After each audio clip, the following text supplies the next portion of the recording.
Welcome, everyone, to the very first Mello Marine podcast. I'm the sales manager here at Mello Marine. My name is Pi Mokar. Here we have Jeremy Lujan and the one and only Sally Mello, owner and operator of Mello Marine. Greatest woman alive. And we're very excited to announce the first episode of our podcast called Boats and Goats, which kind of steers us to the first question: why the goats? Goats are great animals. They're very joyous. They're happy. Oh, yeah? Yeah. I have 2 of them on the property. And we let them run around, and every once in a while they, they make themselves known to everybody. So why not boats and goats? Also, we have Sophie here and Apollo. Yeah, It should be boats and goats and dogs because all of the above. all of the above. We're happy, friendly family. Yeah. And, it's what we do. Also, like I said, it's, the acronym GOAT. It's pretty Greatest cool. of all time. Greatest of all time. So it's a little of both, right? It's not just the goats that live on the property, but it's also, It's a little of both. Well, boats, it also just rhymes. boats are the greatest of all time. That is very true. And I guess that segues into the next conversation of how you got into boating and how you started Mello Marine. How I got into boating. Well, when I was 8. Geez, when was that? I know. I went to the Ozarks and fell in love with boating. My Uncle Rod, and I actually had a great chance to tell him. He was ill and not doing well, and he has since passed away. But I was able to tell him when he visited the shop, and I said, look around. I said, look around. You did this. And he's like, what are you talking about? And I'm like, my experience on the Ozarks, me falling in love with water skiing and boating, was his fault. I mean, It was his fault. And it's neat to tell those people that make an impact in your life that never even know. If you have a 3rd grade teacher that, told you something that you just held on to forever. And so it was neat for me to share with him. And, he had no idea that he had made that impact in my life. And then I became a water skier and then met my husband, Mike Mello. Yeah, he was my jump coach. He was jumping. One thing led to another. Well, if rumors are true that everyone told you kind of stay away from Mike and being That just made her Yeah, girls. natural instinct. Us want to women. go to him. Yeah. Us women, if we're told stay away, we typically go Straight hey, through. let's run faster towards them because someone said stay away, they're bad. You want what you can't have. Mike Mello was a little wild child in college, and he was a legend. I didn't know it, but I found out later. He was a legend. And still is. I mean, I have people stop us on the street saying, do you know Mike Mello back in the day? But Do I know him? yeah. But he was my jump coach. And then we'd have dinner after, getting coached for water ski jumping. Yeah, he coached you on the water. Yeah. And at home. But yeah. And we became best friends, and that's the cool thing was we became best friends. Yeah. And started this And water years of ski competing, journey. Yeah. a lot of winning too. And then boating, you started, how'd you get into the aspect of actually selling boats and kind of that aspect of all of it from this water ski? Mike and I worked for different companies, Hammer Ski and Marine, and then Ultimate Water Sports and a couple others somewhere in between. But, and Cope McFeeders. But what was neat is really learning the passion of boating, and we all had that. And when I worked for Cope McFeeders, I was their purchasing agent. I was their buyer. So I picked out all the colors and all the schemes and all the interiors, and not on just the ski boats and the wakeboard boats, but on the fishing boats and so I knew kind of this broad spectrum of what engine goes with what, and so I was educated really kind of early on in my career, just because I had to learn, what went with what, because you don't want to make a $100,000 mistake. And we were buying yachts back then. It was crazy. Wow. But I've made a few mistakes. yeah, we Speaker colors here and there. Oh, yeah. Few too many we've options. made a couple of errors along the way, but not a lot of big errors. No. And so The full trial and error at Bobby. the same time too, when you have everything from the engine in the boat to the stitching in the seats, which is awesome for the consumer aspect, but then sitting there trying to hammer it down for a stock unit that everyone's going to like in some way, shape, or form. Well, and what was crazy about Cope McFeeders was they wanted to save they'd step over a dime to pick up a nickel, and it was crazy. They wanted to save some money, so they were bringing their own trailers in, and they were bringing their own towers in, and they were matching them up at their factory. And so I had to buy a trailer, pick out the boat colors, and pick out the tower, and have them all match up at a warehouse and get it all put together. And that was kind of my job. So it was, you need to make sure if you're ordering a blue boat that you have a blue trailer and a blue tower, not and if you have tan interior, you have tan carpet, not gray carpet. So you didn't want to make grave errors, but it taught me what goes into a boat and how it's being made. And I went to the factory in my 20s. We were already doing factory tours, which when you go to the factory, you're just in awe how these boats are being made. Yeah. Because they're all being made by hand, and they're all, there's certain specifications that go into it, and you don't realize till you get there really who's putting these things together and how intricate it is. I mean, about 90%, especially at Centurion factory. I mean, each factory worker, pretty much everyone's hands touching in some way, shape, or form for each car that goes through. Yeah. It makes it super neat, too, especially being able to take a customer who's building their own boat to the factory. They see their own boat being built. It gives a whole different experience for them. It makes them appreciate that product 10 times more. Yeah. But it is kind of an awe moment when you just see the boat, basically being built from the inside out. Yeah. Versus how other people, imagine it being built. People assume that, they're putting on a coat of shellac in the paint and they're doing all the outside at the end. Yeah. It's all the very first thing they do is put the sparkle on or put the color, the color on, and then they build it, from the outside in, and you go, oh my God, I never even thought of that. I thought it was painting. Inside out, outside in, and then it's not a 3D printer, Yeah. But then from specifically, obviously Centurion wasn't the first manufacturer you were always with. I know you skied with other people primarily before, wasn't even Centurion that much, and then Mike had a big stake with Malibu too. Yeah. If you want to dig in a little bit more on that. So we skied for Centurion back in the day, and that was kind of how we created our relationship with Rick Lee, and so we were in their magazines and did all their photo shoots, and we were skiers, both of us, because we were the level of skier that we were in their boaters brochures and all of that. But again, we created a relationship with Centurion in the early 90s, and remained friends, and as Mike's business grew, as we grew, then we were skiing with a Mastercraft boat, and as a sponsored rider, you get boats, then you sell them, and you're able to make a little money on the way. And then we changed from Mastercraft to being a Malibu dealer. So again, it's kind of neat along the way that we know all these manufacturers, and a lot of the original guys are still manufacturing these boats. So you can go back to the factory and shake these presidents' hands, and that you know them for 30 years, and it's really cool. But we were, Centurion first, then Mastercraft, then Malibu. And one of our biggest concerns getting, when we decided to open our own store was, was Centurion going to be the boat for us? Yeah.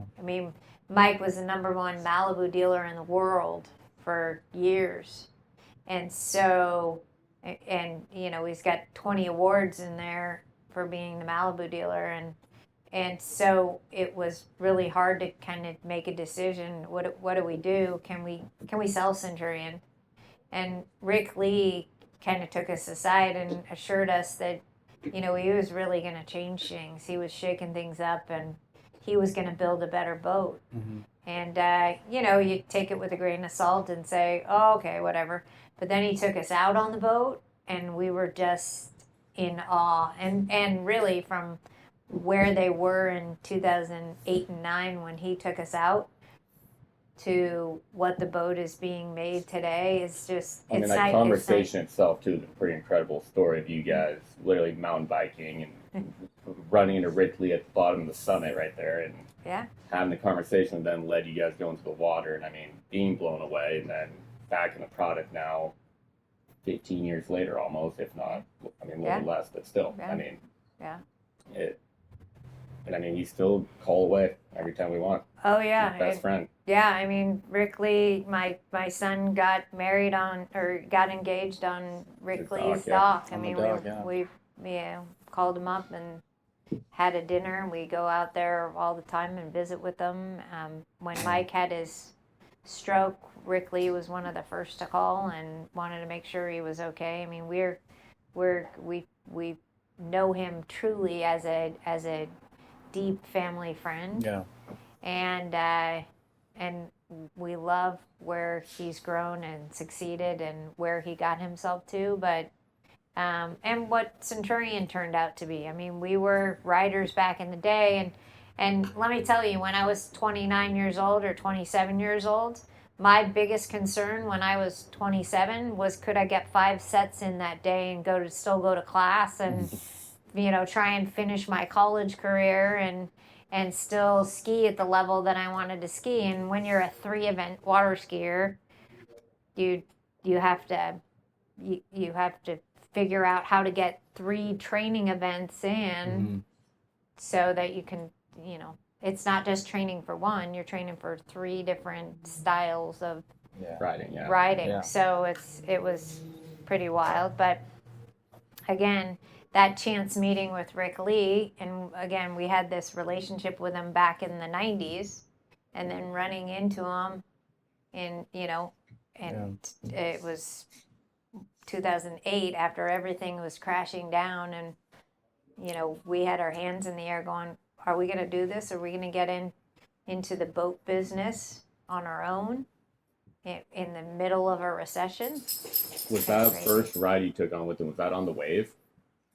No, it was behind probably a Falcon V. Mm-hmm. And you just sacked it out or something? Yeah. And it was really, the Falcon V is kind of neat because it was kind of a crossover ski boat. You could still ski behind it. It was kind of cool. But again, what really did it for me was that, the upholstery changed, the engine changed, the dash changed, the lack of noise in the tower is what really made me believe that this was a better boat. You mentioned that a few times too. Yeah, when you get in a boat, especially an older boat, you're riding along, and every wave you hit, the tower just does this kind of la la la, and the bimini makes noise. We took out that one time with that couple, and it was flat bottom ski boat, and we started sliding it. It was a fun color too, like the purple, green, whatever. But I mean, I thought the tower speaker was going to fall on me the whole time. Yeah. But just that rattled. I mean, the boat's doing so much work too, but that just didn't have the infrastructure inside it for that tower. And it was, I mean, you thought it was going to fall on you. Still a fun boat, so. Amazing. Falcon V. Yeah, don't get in a flat bottom ski boat with Sal. She'll make you want to fly out. Oh, yeah. Yeah. That's always a good day. Yeah. I have this some kind of special love for a flat bottom ski boat. And if somebody wants to say, how fast does it spin around? I do 40 miles an hour and say, watch this. We should smiling take all the way. 190. Remember that? I think it was 01? Or was it 99? That Pro V1 closed bow. Yeah. It looked like Corvette right out of the showroom. I mean, back in 1999 or whatever. It was a beautiful boat. Brand new trailer on it too. I mean, kept in pristine condition for 20 plus years, but that would have been a fun boat to take out. Benji? Well, there's something about, you spend so much time when you ski and train, and we ran a ski school, and you spend so many hours, we call it the cockpit, in the cockpit of the boat, where you're sitting in the cockpit and you're in the driver's seat. There's something, and, it's so intricate, and it's like driving a race car. You really have to watch what you're doing all the time and really stay conscious. So when you get back in the boat, it just brings back this flood of memories where you're like, Yeah. God, this was fun. And again, like driving a race car, and you get behind the helm and you're driving and you're like, oh, this is Piece of cake this is like is riding a good. bike. This is life. How many drivers did you want to kill during a competition? Many. There were several. I had 1 year at Western United States Regionals down in Bakersfield, and it was 120 degrees, and it was 4 o'clock in the afternoon, and I had 5 re-rides in my first pass, which means I had to do it over again 5 times because the driver couldn't get the speed right. Driver error. 5 times. We're just miserably hot. They should have just sent you through automatically on that yeah, one. you would think. But if you pull the speed down a certain way, and certain people are stronger than other people, I'm not saying that I was strong, but I would pull the boat speed. She was jacked. I go back and look at the pictures. But why wouldn't he just drive faster? Yeah. Go faster. I don't care. I would much rather have a too fast of a time and then move on to the pass than pulling the boat speed down 5 times. Yeah. So Probably just because you're a girl. it was a girl. He didn't think I had any strength, but They're wrong. I still won Western United States Regionals that year. So I'm Fact check it if you want. yeah. Google it. Google it. I think it's out there. I think it's. You'll find a little photo of Sal somewhere on the World Wide Web. I beat God, I can't even remember her name by 1 foot. It's jumping. 1 and foot. Wow. I had to jump further than I'd ever jumped before. So if you're watching this out there and you want to have a rematch, yeah, Folsom Lake looks pretty Yeah. glassy this time of the year. Yeah. Go out there. No Folsom Lake. She's been training, so I'll be Yeah, careful. no training. There'll be no training. But yeah. So we're gonna take a little intermission here. Quick intermission. Today is Friday. All right. Hey. Welcome back from that brief intermission. We got to swap a camera battery. Okay, you get. All right, dude, you got to say it then. We can't just randomly hop back on and be like, hey, guys.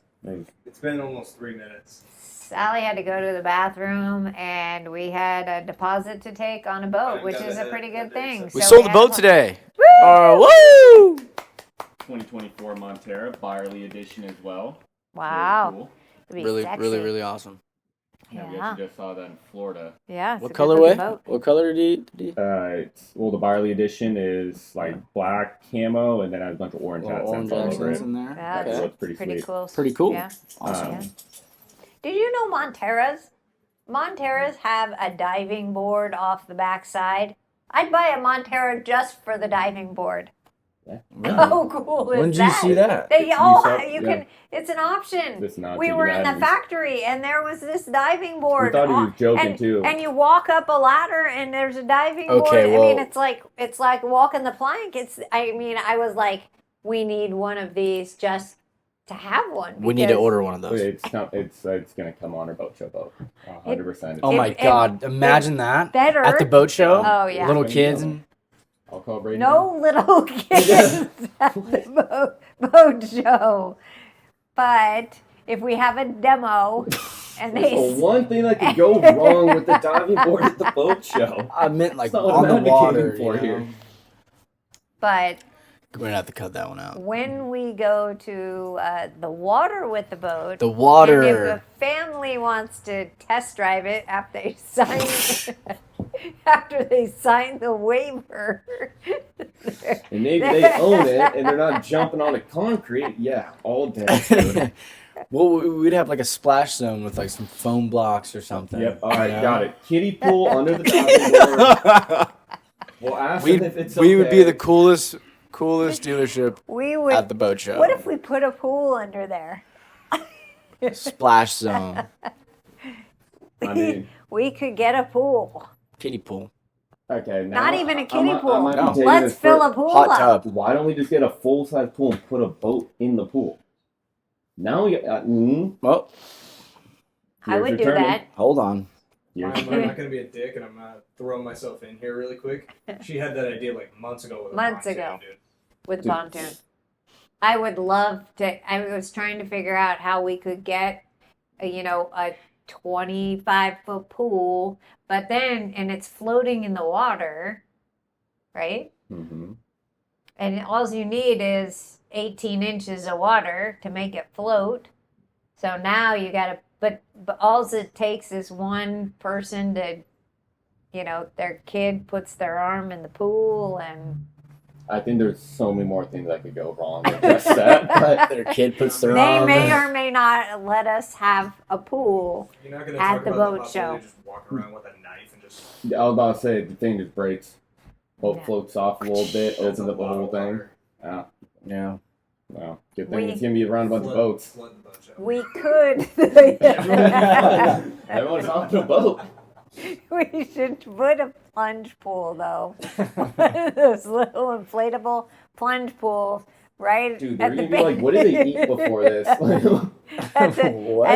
at the base of the diving board, and we give someone $5,000 off the boat. In addition, It's like if the whole thing with the Oh my God. if they jump in the pool at the boat Bullseye. show, at the boat So show. we sit Mike on it, and then it's like we throw the ball at the pin, drops them in if they hit it. I thought the putting green was a good idea for last year, but we're stepping it up. Oh yeah, what did we do last year with the pudding? No, but I mean, for an extra $5,000 or $10,000 off, would you jump in a cold pool? Oh heck yeah! Yeah, we Oh, Give me I- 5-10K I and done, jump. double dog dare me, and I'll jump in a cold pool. Let's try to I was Tahoe in the right hot now. tub the other day at my house, and I was talking to my son on the phone, and he was like, I said, yeah, it's getting a little warm in the hot tub. He's like, why don't you go jump in the pool? I'm like, it's the middle of winter. I'm not going to jump in the pool. He's like, oh, it'll be like a cold plunge. It'll be really good for you. I dare you to go jump in the pool. I'm like, I'm not going to do it today. But sure enough, it was in my brain the next time I was in the hot tub. You're So like- then I went and jumped knee deep into the pool. And then I told my husband, he instantly got back in the hot tub. Yeah, oh, man. Clearly, right? But Should have told Michael, dude, it's super warm. oh Just no, go get in there yourself. he's like, you Mike didn't would jump in the flip. pool while I jumped in, knee deep. You still call it jumping in, right? Yeah. Cold plunge in Tahoe when we went up there for New Year's. Walked down the You street. gotta submerge your head in there. Yeah, we fully ran in and jumped. There was like a family next to us who was sitting down like, what's wrong What with are they these people? doing? And just Yeah. ran down the dock and jumped in. Felt really good, actually. The walk back was awful. I though. want to get Yeah. a cold plunge tub. You know what? The whole getting back into the hot tub though, oh, your body feels so good. I need an in-home sauna. That's what I need. That's what I'm. That's You I'm sweat supposed out to all get the that toxins. for Sweat my out all the birthday. I love toxins. that thing. Yeah. Oh, Right outside, right by the we outdoor shower. rented a house in Arizona that had. Didn't you do that at a hotel or something like that? No, in Idaho. It was not Arizona. In Idaho, this house that we rented had an indoor sauna. In the shower or in the bathroom? In the master bedroom. Master bedroom sauna. Wait, outdoor, It was right next to awesome. your outdoor It was like shower? you disappeared into the bedroom, right? Just all You're like, foggy. yeah. Mike's wondering where Sally is. 30 minutes later. Yeah, got my they might sweat get on. mad at you because you stayed in there too long. It took an hour, Yeah. hour and a half. 2 hours. 2 hours. Yeah. Well, anyways, it's getting a little bit late here. It's anyone wanna talk about closing their weekend time. plans? It is only Friday. We'll be here tomorrow, but I'm going to Monster Jam I tonight. thought we had tomorrow off, Sally. Oh, good. That's a good No. one. I'm going to work hard all weekend long because I'm going away next week. So if you do Oh, podcast, I won't be here. All right, no. I'll Yeah. hold the fort down. Thank you.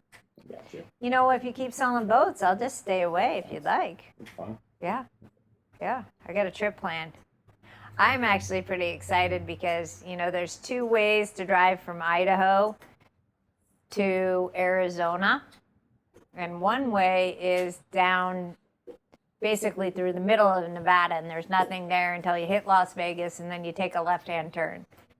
And then you're in Arizona, right? So you're gonna be stopping in Las Vegas, is what I'm hearing. Or you can go up through Salt Lake City.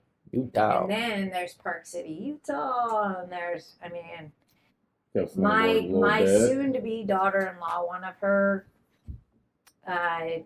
goals for the year is going dog sledding. Oh, She's the always Sturgis, wanted yeah. to ride, go on Yeah, just a winter adventure on a that dog would be sled. cool. And they have these dog sled adventures in Park City. Wow. So it might happen. It might not. Well, but I'm hearing is you're going to that's be my gone for plan. like 2 weeks. 1 week. I'll be gone 1 week. I'm sure you guys will be fine I'll be there, without okay. me. You know I I'll got this. pay all the taxes I need to and get payroll done so everybody's happy while I'm gone. That's all good. I'll keep selling boats, keep you happy, and we'll be There all you go. good. That's all that needs to happen. We'll be Boom. good. Boom. Let you keep going on trips. Yeah. Ladies and gentlemen, Well, this has been a very great time. great real. episode. It's been real. It's You heard it been here real. first. It's been real. It's been real. But yeah, stay tuned. We're going to be doing this pretty much at least once a week. Maybe we might throw a little one in there, maybe some short clips and whatnot, but definitely a podcast a week, kind of overviewing new things coming out, new things we're doing here at Mello Marine, and also just kind of gives you an inside scoop of just everyday operations around here. And then also just some new, cool, exciting things happening in the industry. Follow us on Instagram, Facebook, all social media platforms. TikTok, YouTube. Hop on our website, mellomarine.com. You can see what we have on there. We have a great selection of walkthrough videos on all of our different units here, as well as different on-water videos as well. Yeah, stay tuned, you guys. Thank you, Sally Mello, for joining us. Okay, just said let's applaud everyone. Let's a little applause for Payam Mokar. He just graduated from college. Yes. Put that in there. Thank Thank you. you. Thank Good you. job. Stingers up. Appreciate it. That's Stingers right. up. Sac Yeah. State alumni now. Yeah. Alrighty. Guys, we had to share that because, we all need to celebrate our accomplishments. That is right. Very true. Yep. I'm excited for 2024 and see where everything's going to take us. Beautiful. Awesome. All Take right. it easy, everyone.